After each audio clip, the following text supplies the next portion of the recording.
बिस्मिल्लाहिर्रहमानिर्रहीम। अस्सलामु अलैकुम डियर स्टूडेंट्स। मैं हूं मोहम्मद आरफ़ और आप देख रहे हैं मेरा YouTube channel Aaraf the educator. Dear students, आज हम अल्लामा इकबाल ओपन यूनिवर्सिटी का कोर्स कोड 207 जो कि मैट्रिक लेवल की इंग्लिश है, जिसको मैट्रिक फंक्शनल इंग्लिश कहते हैं, वो पढ़ेंगे। तो आज के इस लेक्चर में हम साबका पेपर की मदद से पेपर हल करने की टिप्स और ट्रिक्स सीखेंगे, यानी किन टिप्स और टेक्निक्स को इस्तेमाल करते हुए पेपर हल किया जाता है। तो इस मकसद के लिए हम गुज़श्ता पेपर्स में से साबका जो पेपर हैं उनमें से बाहर 2017 और बाहर 2018 के पेपर को, क्वेश्चन पेपर को सामने रखते हुए उसको हल करने की कोशिश करेंगे। तो अज़ीज़ तलबा, इस मकसद के लिए आपने मेरे इस लेक्चर को शुरू से लेकर आखिर तक देखना है और साथ डियर स्टूडेंट्स से, जो मेरे मुअज़्ज़ज़ तलबा हैं या अज़ीज़ तलबा हैं, उनसे एक रिक्वेस्ट कि मेरे चैनल को सब्सक्राइब कीजिए, इसको ज़्यादा से ज़्यादा शेयर कीजिए, लाइक कीजिए और बेल आइकन जो नोटिफिकेशन वाला है उसको ज़रूर प्रेस कीजिए ताकि मेरी आने वाली हर वीडियो सबसे पहले आप तक पहुँचे। तो डियर स्टूडेंट्स, आज हम AIU की मैट्रिक लेवल की इंग्लिश का पार्ट 1 पढ़ेंगे, जिसका कोर्स कोड 207 है। आज के इस लेक्चर में आपको गुज़श्ता इम्तहानात में आने वाले पेपर की मदद से पेपर हल करने की मुकम्मल टिप्स और टेक्निक बताऊंगा। साथ ही इन क्वेश्चन पेपर में से कुछ हिस्सा हल करके भी बताऊंगा और साथ ताकि आप उससे रहनुमाई हासिल कर सकें। तो बिला किसी तातल के हम आज का लेसन शुरू करते हैं।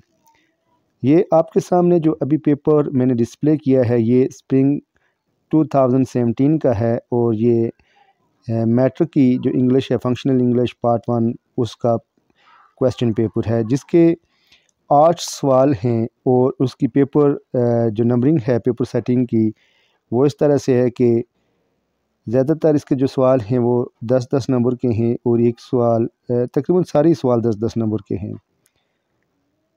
तो ये 10 सवालों पर मुश्तमिल है ये पेपर, जो सब के सब हल करने ज़रूरी हैं। लिखा हुआ है अटेम्प्ट ऑल द क्वेश्चन। तो चलें देखते हैं पहला सवाल। Do as directed. अब ये कुछ उन्होंने अल्फाज दिए हैं, इनकी मदद से जुमले बनाने हैं। वाई और वाट, आगे लिखा हुआ मेक सेंटेंस। वाई और वाट की मदद से जुमला बनाएं। अब वाई का इस्तेमाल करते हुए आप जुमला कैसे बनाएंगे? Why are you so happy, इसके लिए आप ये लफ्ज़ भी इस्तेमाल कर सकते हैं।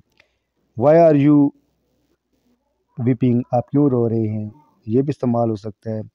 फिर वाट का, वाट इज़ योर नेम, ये जुमला इसका बन सकता है।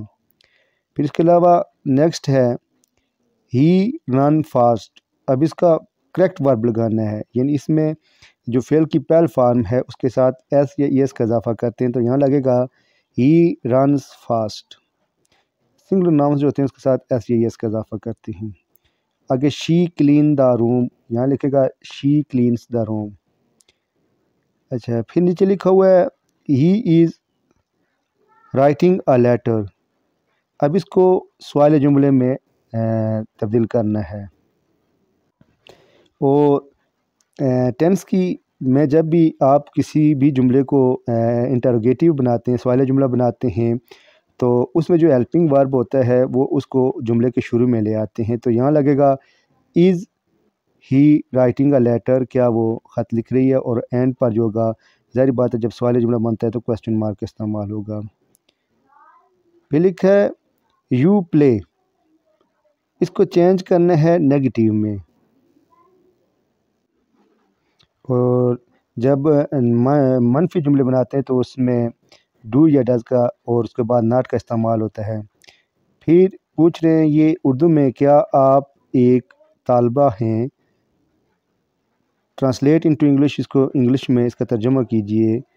तो इसके लिए होगा आर यू आ स्टूडेंट, और फिर इसी तरह नीचे का भी आप बनाएंगे। फिर इसका जो क्वेश्चन नंबर 2 है, इसमें लिख रहे हैं right a profile of Allahabad from Bahawalpur Yunus from Mansera. अब ये जो सवाल इन्होंने पूछे इनकी प्रोफाइल बनानी है। प्रोफाइल से मुराद ये है कि हमने आला बावलपुर के बारे में भी लिखना है, अलाहाबाद फ्राम बावलपुर और यूनुस फ्राम मनसेरा। आप इसको किस तरीके से बनाएंगे, इनकी दो दो चार चार जुमले आपने लिखने हैं। फिर सवाल नंबर 3 है, you want to move out from house, write at least 5 sentence using reasoning word because as due to since therefore.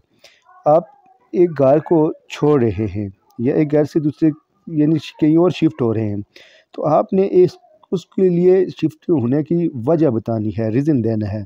तो ये 5 जुमले दिए हैं, इस 5 जुमलों को इस्तेमाल करते हुए आप उसके लिए रीज़न देंगे कि बिकॉज़ इस्तेमाल करेंगे, उसमें एज़ का करेंगे, ड्यू टू करेंगे, सिंस करेंगे, देयरफॉर। मसलन इस तरीके से एक जुमला मैं बना देता हूँ, बाकी आप खुद कोशिश कीजिएगा ताकि आपके लिए आसानी हो।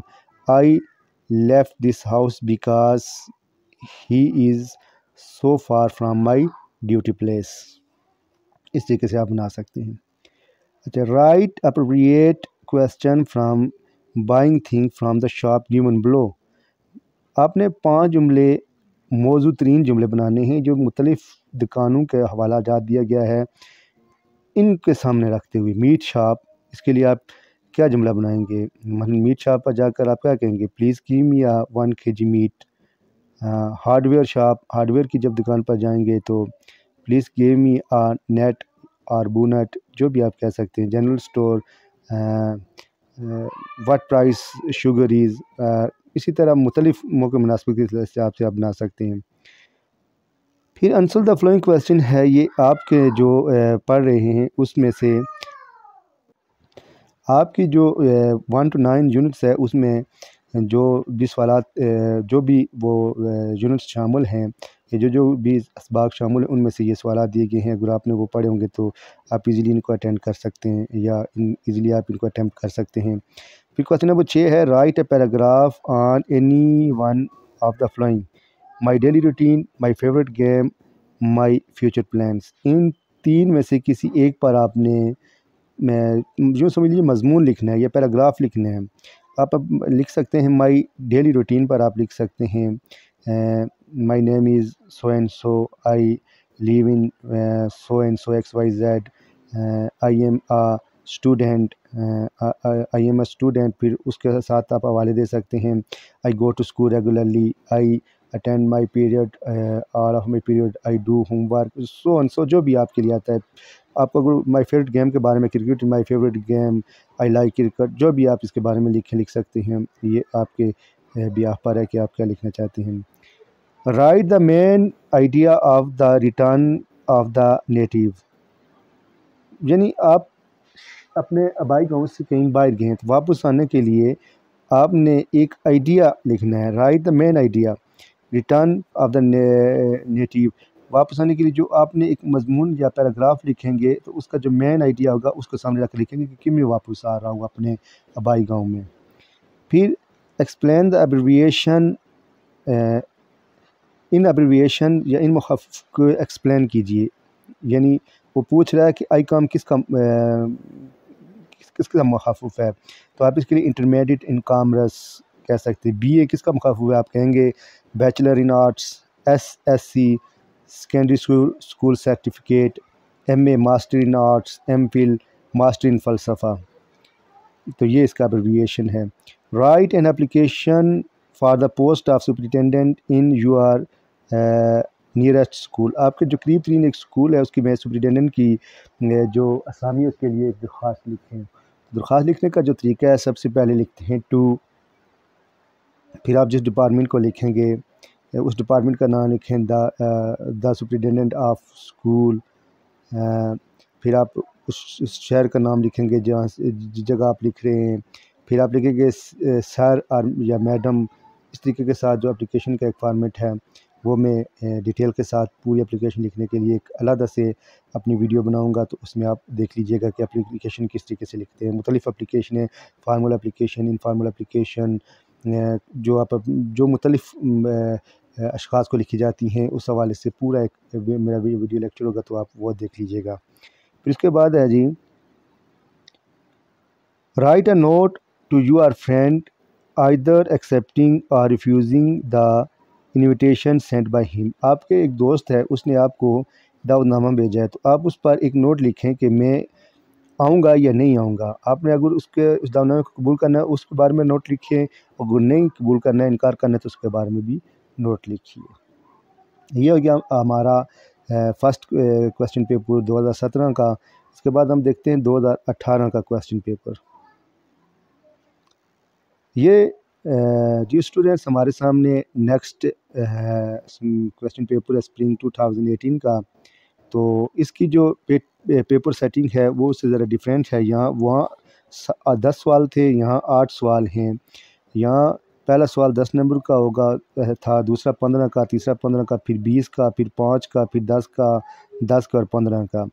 तो ये लेटेस्ट है, 17 वाला थोड़ा और था, ये लेटेस्ट है। तो इसको सामने रखते हुए ये कहा जा सकता है कि हो सकता है जो इम्तहानात अभी से शुरू हैं तो उसमें आपको इस पैटर्न के मुताबिक पेपर आए। तो इसको सामने रखकर हम इसको भी सॉल्व करने की मुख्तसरन कोशिश करते हैं, क्योंकि अगर ज़्यादा डीप में जाओ तो लेंथी हो जाता है बहुत ज़्यादा, तो इस तरह आप बोरिंग फील करेंगे। How many members are there in your family, write a comprehensive paragraph to give detail about your member of family. वो पूछ रहे हैं कि आपके घर में कितने ख़ानदान में कितने अफराद हैं, उनके बारे में एक पैराग्राफ लिखिए जिसमें उनकी डिटेल दीजिए। जैसे फर्ज़ किया आप हैं तो आपके अम्मी अबू होंगे, उनकी डिटेल, अगर दादी दादा हैं तो उनकी डिटेल, फिर आपके चाचा, आपके आंटीज़, अंकल, फिर आपसे बहन भाई बड़े छोटे जितने भी हैं उनकी डिटेल आपने लिखनी है कि उनके नाम लिखकर फिर उनके एक एक दो दो सेंटेंस में आपने बयान करना है। फिर नेक्स्ट क्वेश्चन है, ये 10 नंबर का हो जाएगा। नेक्स्ट क्वेश्चन 15 नंबर का है, उसमें कह रहे हैं right about your daily routine in summer vacation in detail, कि गर्मियों की छुट्टियों में जो आपकी रूटीन है उसके बारे में एक मजमून लिखिए। ये 15 नंबर का होगा। मतलब आपको गर्मी की छुट्टियां होती हैं, उसके लिए आपने जो मनसूब बनाते हैं, कहीं पिकनिक पे जाते हैं, गैर गुजारते हैं या शहर से बाहर जाते हैं, जो भी आप करते हैं वो सारा आपने सिर्फ जस्ट इन 15 सेंटेंस आपने उसको लिखना है, तो आपके सामने होगा। फिर जिस तरह पिछले क्वेश्चन पेपर में भी ये था और ये फिर रिपीट हुआ है, यहाँ थोड़ा डिटेल्स हुआ है। यहाँ 15 नंबर के हैं, कुछ एब्रिविएशन हैं, वही जो डिग्रियाँ होती हैं उनके हैं, तो उनको आपने लिखना है। FA फैकल्टी ऑफ, इसकी इस तरह होगी, faculty of arts ICOM, intermediate in commerce FSC, faculty of science BA, bachelor in arts BCom, bachelor in commerce BBA का है जी, बैचलर ऑफ बिज़नेस एडमिनिस्ट्रेशन, फिर है BSc bachelor in science BCS, bachelor of chemical, फिर होगा BTech bachelor of technology, फिर है BSc bachelor of science MBBS bachelor of medicine and bachelor of surgery, फिर है MA master in arts, MSc master in science, MPhil master in philosophy, PhD doctor in philosophy. ये कुछ abbreviation है, ये मैंने मुनासिब समझा कि आपके समझा दूं, क्योंकि ये अक्सर पूछा जा रहा है, तो मैंने कहा चलो इसकी थोड़ी सी आपको डिटेल बता देते हैं। तो बाकी आंसर टच करें। What do you know about the part of speech, 20 number का है। Discuss in detail with examples, example के साथ पार्ट ऑफ स्पीच बयान करने हैं, यानी अज्जाए कलाम। अज्जाए कलाम क्या होते हैं? पार्ट ऑफ स्पीच अज्जाए कलाम, इसमें नाउन होता है। नाउन किसी शख्स जगह चीज़ के नाम को नाउन कहते हैं। A noun is the name of person place और थिंग, इसम। फिर प्रोनाउन, नाम की जगह जो बोला जाता है उसको प्रोनाउन कहते हैं। A pronoun is a word which is used instead of noun. जैसे आप फ़र्ज़ करें मेरा नाम आरिफ़ है, तो आरिफ़ मेरा नाउन है, और जब जुमले में मेरे नाम के बजाय जो लफ्ज़ इस्तेमाल होगा वो प्रोनाउन होगा, वो होगा ही शी इट। फ़र्ज़ किया ही इज़ अ बॉय, वो एक लड़का है, तो ही इसमें प्रोनाउन होगा। फिर वर्ब, एक्शन वर्ड को वर्ब कहते हैं, किसी काम का करना होना सहना ज़माने के साथ पाया, जैसे वर्ब कहते हैं। फिर वर्ब के बाद है एडवर्ब, एडवर्ब के बाद है जी एडवर्ब, एडवर्ब के बाद वर्ब के बाद एडवर्ब, उसके बाद है जी कंजक्शन, कंजक्शन के बाद है इंटरजेक्शन और प्रीपोजिशन। ये कुछ जो है ये पार्ट ऑफ स्पीच हैं, इनको एक एक एग्जांपल के साथ आपने हल करना है, 20 नंबर आपके हो जाएंगे। फिर ये कॉलम है, इनको आपस में मैच करना है। ये बहुत इजी है, एक मैं कर देता हूँ तो बाकी आप खुद कर लीजिएगा। यहाँ जो वीडियो को रोक कर या वीडियो को डाउनलोड करके आप करने की कोशिश कीजिएगा, क्योंकि अगर मैं सारे करने बैठ जाऊँ तो ये बहुत लेंथी हो गया, इसलिए मैं थोड़ा शार्ट शार्ट इन सबको टच कर रहा हूँ। साइन ऑफ रिलीफ, इसका टच करेंगे जी। फीलिंग रिलीफ और रिलैक्स, बी, इधर से भी इस तरीके से आपस में मिलाने हैं। फिर क्वेश्चन नंबर 7 है जी, write your personal information in given form. ये जो नीचे एक फॉर्म दिया हुआ है, इसमें आपने अपनी पर्सनल इंफॉर्मेशन लिखनी है। फर्स्ट नेम इन फुल, फ़र्ज़ किया आपका जो भी नाम है, फादर नेम अपने वालिद का नाम, नेशनलिटी आप पाकिस्तानी हैं या जो भी आपकी नेशनलिटी है, रिलीजन आपका जो मज़हब है, परमानेंट एड्रेस आप जहाँ रहते हैं, फिर प्रेजेंट एड्रेस।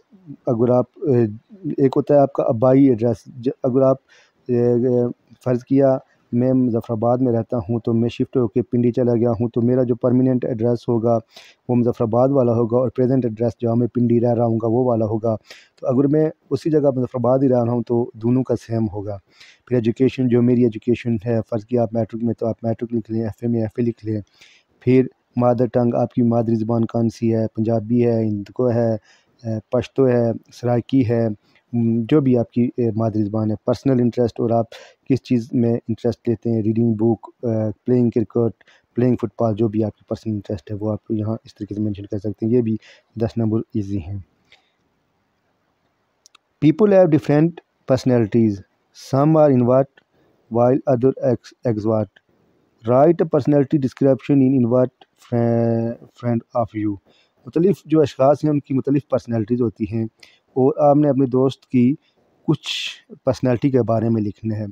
फ़र्ज़ किया आपका दोस्त है तो उसकी आप पर्सनैलिटी लिखेंगे, Ali is my best friend, he is a very charming, he is a very tall man, he is a very punctual man, he is well educated, जो भी है वो आप उसकी लिखते जाएंगे।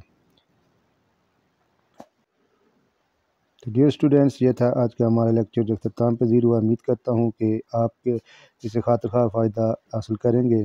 अगर आपको मेरा ये लेक्चर पसंद आए तो मेरे चैनल को लाइक कीजिए, सब्सक्राइब कीजिए, शेयर कीजिए विद फ्रेंड एंड फैमिली। व मा तौफ़ीक़ी इल्ला बिल्लाह। अस्सलामु अलैकुम।